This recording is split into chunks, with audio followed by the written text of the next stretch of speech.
கர்த்தருடைய பரிசுத்த நாமத்திற்கு மகிமை உண்டாவதாக.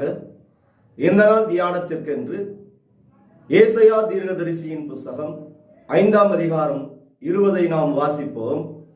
தீமையை நன்மை என்றும் நன்மையை தீமை என்றும் சொல்லி இருளை வெளிச்சமாகவும் வெளிச்சத்தை இருளாகவும் பாவித்து கசப்பை தித்திப்பாகவும் தித்திப்பை கசப்பென்று சாதிக்கிறவர்களுக்கு ஐயோ.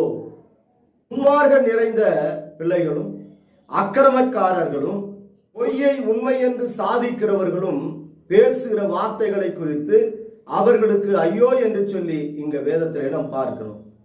தீமையான காரியமா இருக்கும், அது நன்மை என்று வாதாடுவாங்க. சில நன்மையான காரியங்களை செய்வாங்க, அது தீமை என்று சொல்லி மற்றவர்களுக்கு அவர்களை குறித்து குற்றப்படுத்துவாங்க. நீதிமொழிகளின் புஸ்தகம் 17ஆம் அதிகாரம் 15 நாம் வாசிப்போமானால், துன்மார்கனை நீதிமான் ஆக்குகிறவனும் நீதிமானை குற்றவாளி ஆக்குகிறவனாகிய இவ்விருவரும் கர்த்தருக்கு அருவருப்பானவர்கள். இருவரும் கர்த்தருக்கு அருவருப்பானவனாம். நீதிமான குற்றவாளி ஆக்கிடுவான், குற்றவாளியை நீதிமானை போல காட்டுவான், பொய்யை உண்மை என்று பேசுவான், நன்மை செய்கிறவர்களை அவர்கள் தீமை செய்கிறார்கள் என்று சொல்லி துருபதேசத்தை செய்வான், வெளிச்சத்தை அவன் இருளாக்குவான், கசப்பை அவன் என்ன பண்ணுவான், தித்திப்பாக்குவானாம், தித்திப்பை கசப்பாக்குவான்.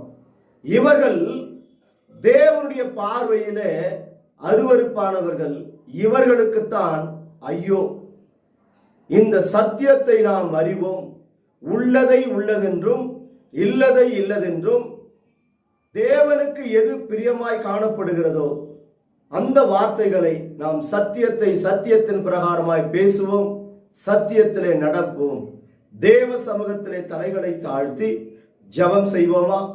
சோத்திரிக்க நன்றியோடு துதிக்கிற ஆண்டவரே, என் தகப்பனே, இந்த சத்தியமுள்ள வார்த்தைகளை அறிய தேவ கிருபையை தந்தீர். ஜீவனுள்ள அந்த வார்த்தை எங்கள் வாழ்க்கையில கிரியை செய்யட்டும் என்று சொல்லி என் தகப்பனை ஜெபிக்கிற ஒவ்வொரு பிள்ளைகளையும் பலப்படுத்தும், ஆசீர்வதியும். இயேசுவின் நாமத்தில் ஜெபிக்கிறோம். ஜீவனும் பலனும் உள்ள எங்கள் நல்ல தகப்பனே, ஆமென்.